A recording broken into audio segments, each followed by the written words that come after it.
Hey designers, this is Karthik from Design School for WordPress Beginners, the place where I teach you how to design, build and customize your websites. If you're new here, consider subscribing. Let's get into the video. This video is a part of Elementor Basics playlist in which we discuss each widget, each feature and all things Elementor. If you're new here, check out Elementor Basics playlist for more info. In this video, we'll discuss about Elementor image widget.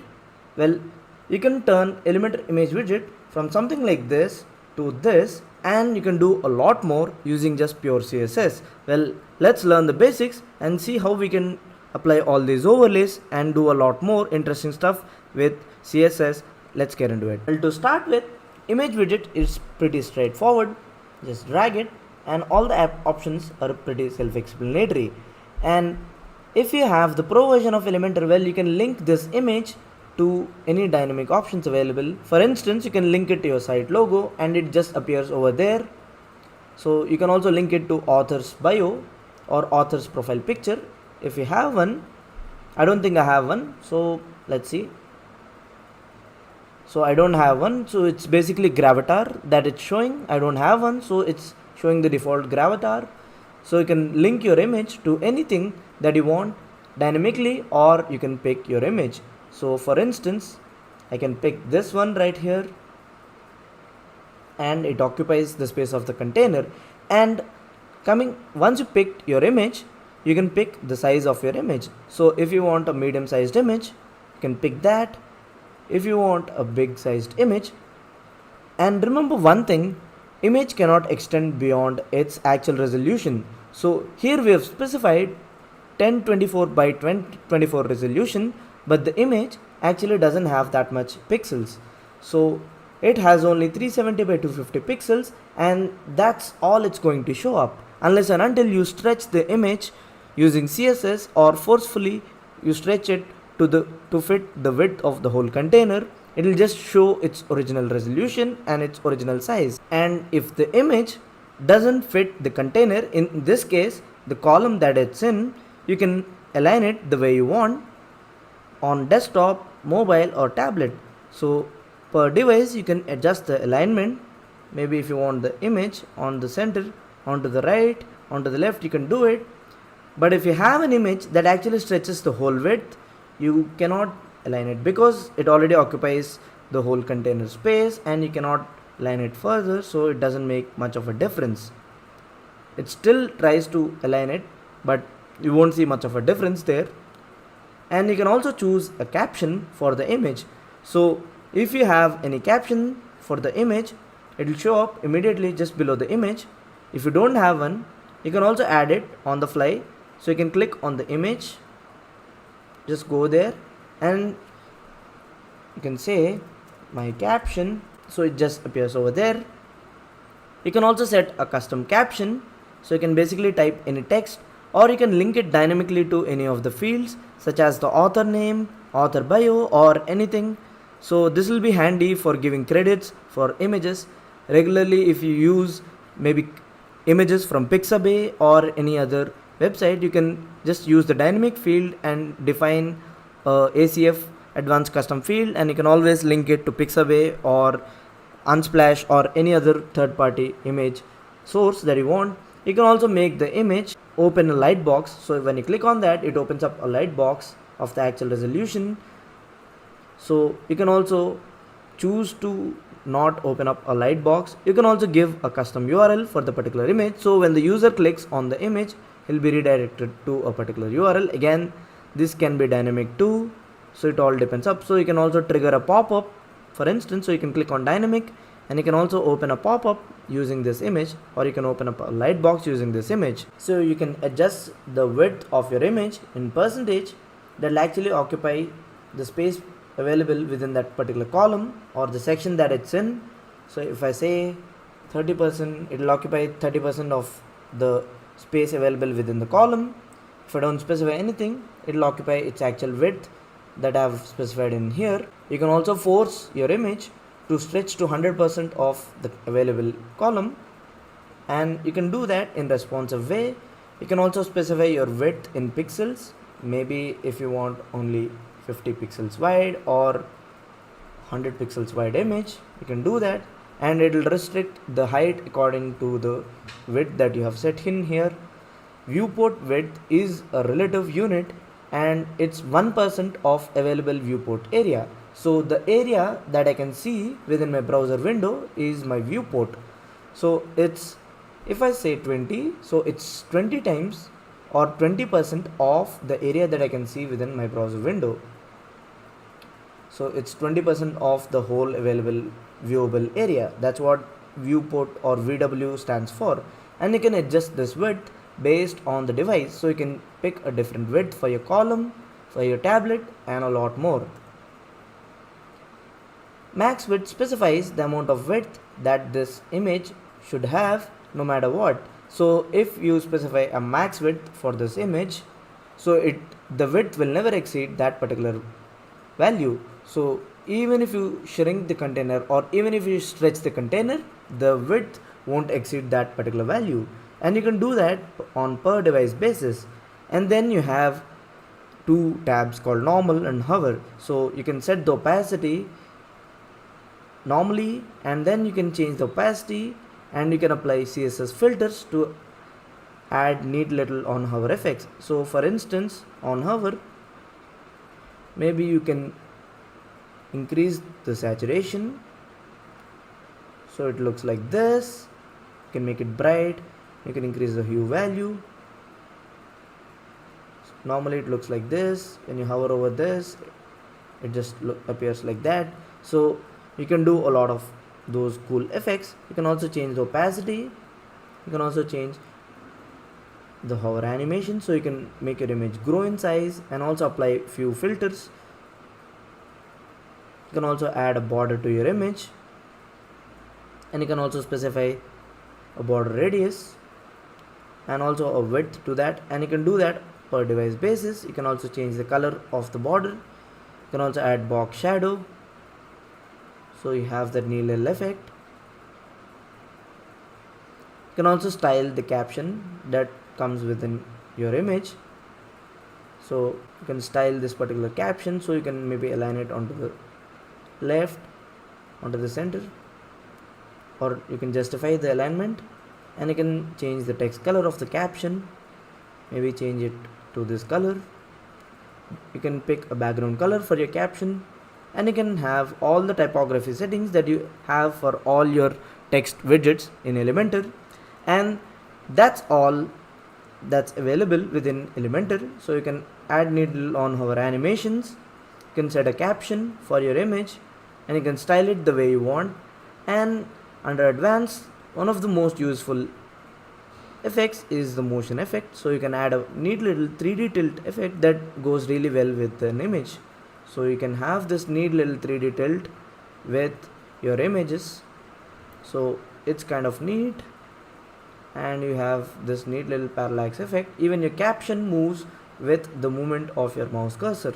Of course you can apply other effects as well, such as scrolling effects, but this one is the most practical one of them all. But that's not it.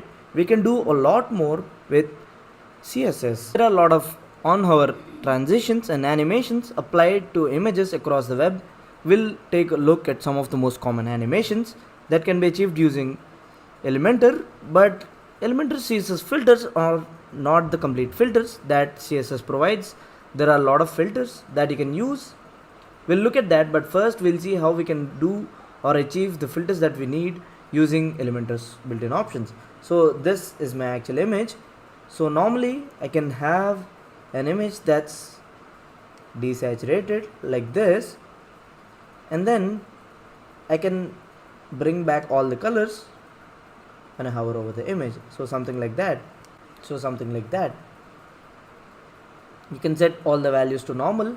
You can do this pretty well using CSS filters. I've already taught about CSS filters in the previous video that showed how to turn a logo into black and white using the grayscale filter.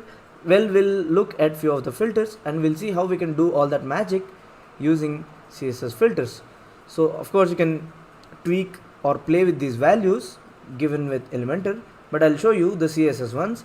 So you just click on the image, go to custom CSS, and you say selector, and then you type selector again and you type this little code.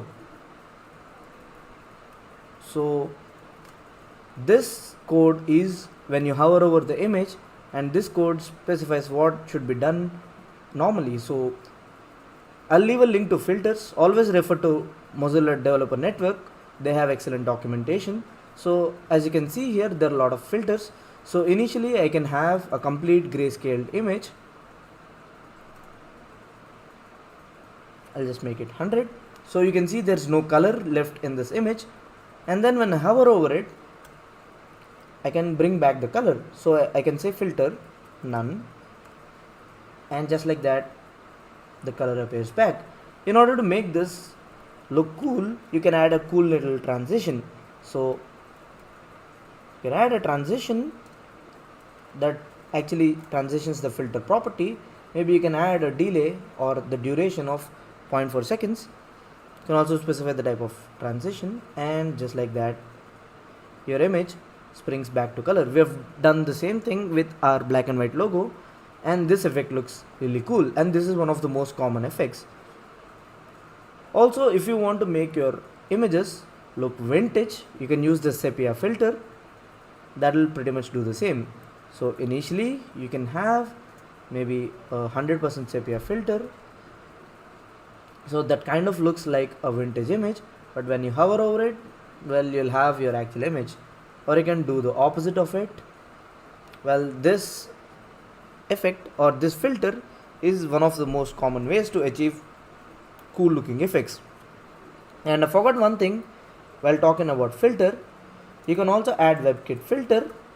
In addition to this, you just add this prefix so that it works well on all browsers. Don't worry, just the filter will work perfectly fine, but just to make sure that it works perfectly fine on all the versions of browsers, just add this WebKit as well, and the same goes with this.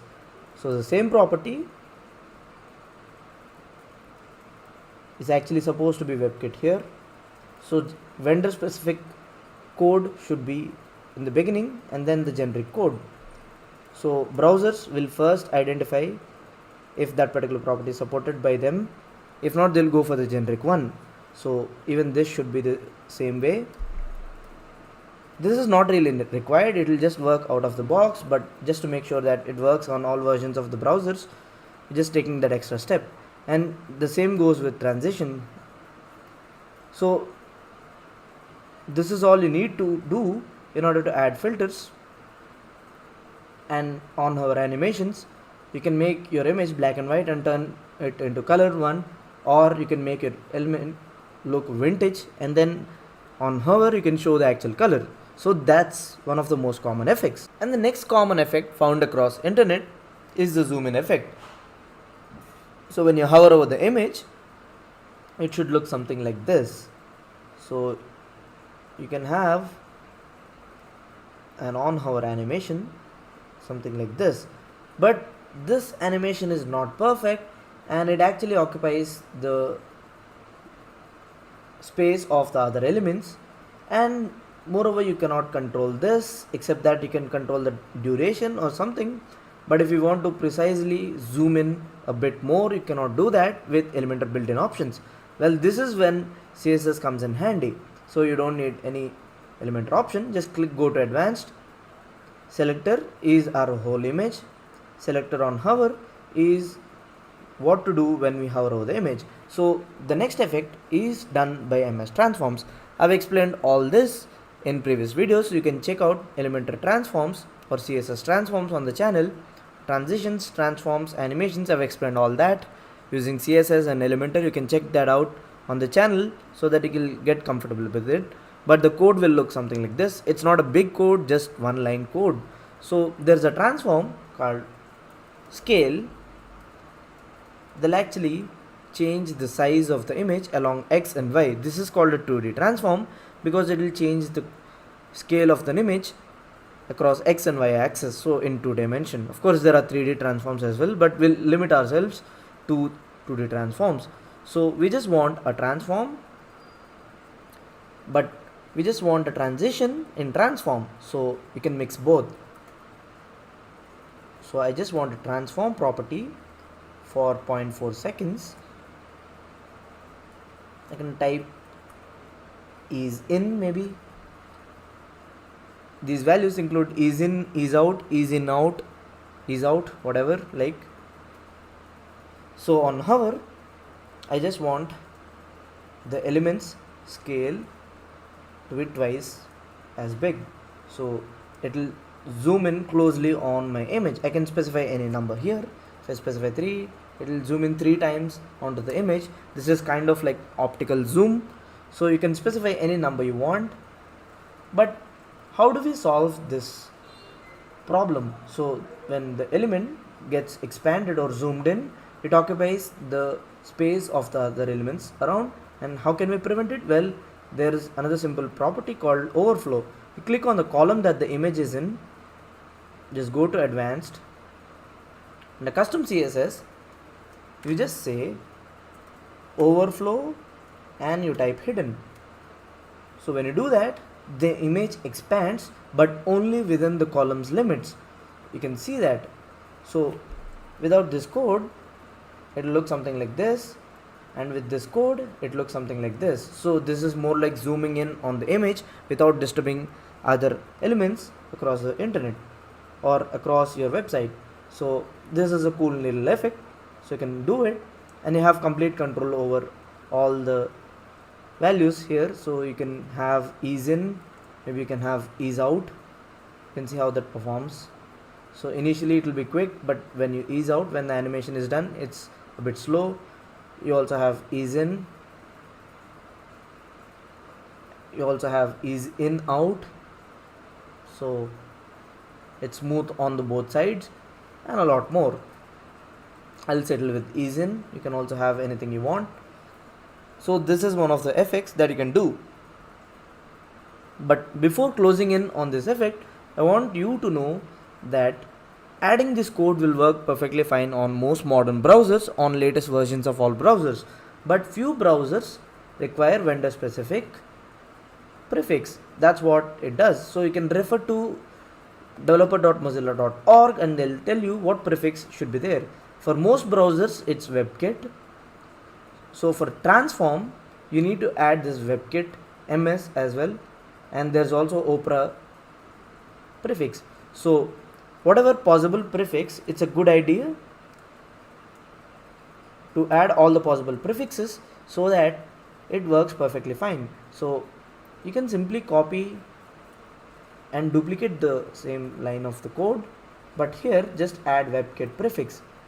So it will also work perfectly fine on the browsers that require WebKit prefix. And similarly you can do it for the others. So you can add Opera O prefix for Opera based browsers. So you can again duplicate this again, and just before transform add this Opera and then this, and the rest of the code remains the same. And the same goes with this. So always browser specific first and generic follows in the last. So that's how you do it. So refer to Mozilla docs and add all the prefixes possible. I think it's only Opera, so you can duplicate this once. This code will perfectly work, but in order to make it work on all the browsers, you need to make it a habit of adding all the possible prefixes so that the effect is consistent across all the browsers, across all the versions.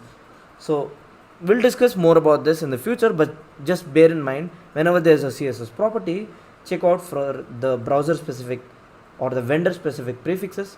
Here you have MS as well. So if your user is on Internet Explorer 9 or below, you need to add this prefix so that it will work perfectly fine.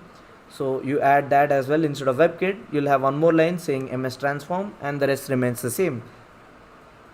So we achieved this zoom effect, but now you can combine the filter and also the transform. Let's do that. Now that we learned filters and transforms, let's actually mix those both. So initially on my image, I want my image to have a grayscale filter, and even these filters are supported by most modern browsers, so you don't have to worry about that. These are like Photoshop filters for your web. So here I have a filter, and then I want to add a transition of my filter for 0.4 seconds. And then as I'm transforming my scale, I also want to change the filter. So I want to have the filter removed when the user hovers over my image. So initially it will be black and white without any color, and when I hover over this, it zooms in and it springs back to color. You can do the opposite. So here you can have the grayscale filter and simply cut this code, paste it here, it will have the reverse effect. So initially it will have the color, but when you hover over the image, it will lose all the color and zooms in. That's more of a neat little artistic effect. So you can have as many filters and as many effects as you want. That's all up to you. You can tweak these values and get various effects, but these are some of the most common effects found across internet. You can take it a bit further. When it zooms in, it randomly zooms in, so you cannot control the area that's being zoomed in, but you can do that with CSS transforms. So just like scale, you have another transform called translate. So when you hover over the image, I'll just have a translate. I've already explained all this in another video. You can check that out. I'll probably leave a link in the description, or you can check out the channel. Search for CSS transforms, it will be there. So you can maybe displace the image by -10% after it gets zoomed in, so it will scale, and then again it will also be displaced. So watch what happens. As you can see, it zooms in and then it moves its position. You can change these values and it zooms in to a different portion of the image. So you can, this will be handy for your e-commerce websites if you're selling something, or if you're trying to showcase a particular part of the product. You can have these. So these are quite handy. And again, don't forget to add all the transform prefixes. So you should add ms transform and all that in here and even in here. So the common one will be the last one, and finally, so let's look at few more effects, but this time not just the image. We'll also try some interactive animations using the captions. So here you have a normal caption, but using CSS you can convert it to something like this. So let's see how that can be done. There are literally tons of image hover styles on internet, and I have an image hover style from Envato Touch Plus. Well, in order to understand how to port the code of this to your actual image widget, you need to look at your image widget. So we'll close the preview, we'll click on inspect. I have a caption for my image, so it's figure class WP caption, figcaption. So these are basically HTML elements.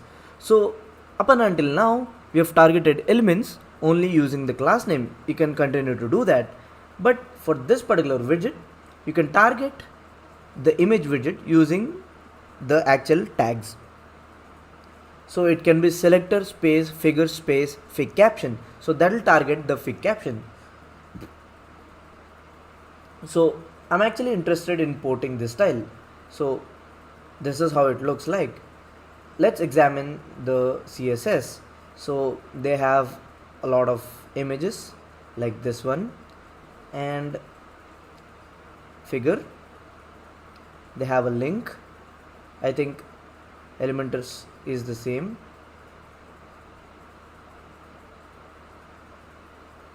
Of course we don't have a link, but it's almost the same. So inside this figure they have image, fig caption, all within the figure itself. So that's great. So we can port this into our CSS. So whichever has image tag or img tag, or whichever has figure element and whichever has fig caption in CSS will be what we're looking for. So you can scan the CSS code, and this is for aligning the gallery. So we don't need all this, and they've already specified that how specific effect styles. So the code that we need to port starts from here. So it's gallery fig caption. So what they've done is that they made the position of the fig caption absolute, then they added few values, they've added a background, this white one. So width, they've actually calculated that and they made that using a relative value. So width and height, they're actually subtracting it from the total width of the container so that there will be margin on either side of the box, and then they're aligning the text onto the center. This one you don't have to worry much about. This will basically convert this particular element into a grid container, and once it gets converted into grid container, you can do CSS grid stuff. You don't have to think much about it, but just bear in mind that this will actually convert the container to a grid container so that you can do a lot with those child elements, and this H1 and P and this one. So we actually need to copy the code till here. So I'll copy the code.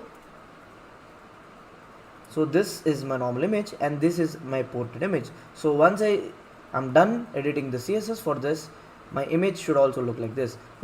Before that, I just want to set the image width to 100%. So here I have pasted the code required for this particular effect, and it's .gallery figure fig caption. Well, I can simply replace this .gallery with selector. So I'll actually remove this. I'll just say selector fig caption. So that's done there. And in the end, you can also replace this with selector. That's kind of working, right? What do we do with this? Well, they have H1, so within gallery, so within selector, within figure, we don't have H1 or P separately, we just have fig caption. So this can be replaced with fig caption, and gallery of course should be replaced with selector. So we kind of have that, or this code can be inside this. So we'll take this code,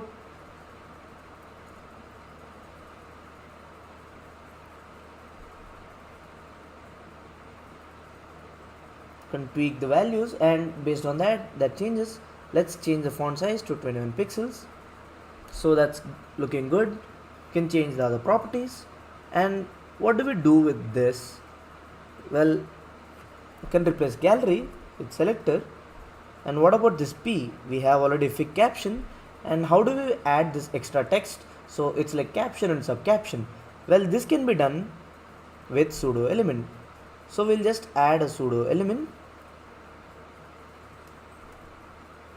So we'll say after, and the content, you can add any content that you want. So I'll say by me, just like that. It inherits all the properties of its parent.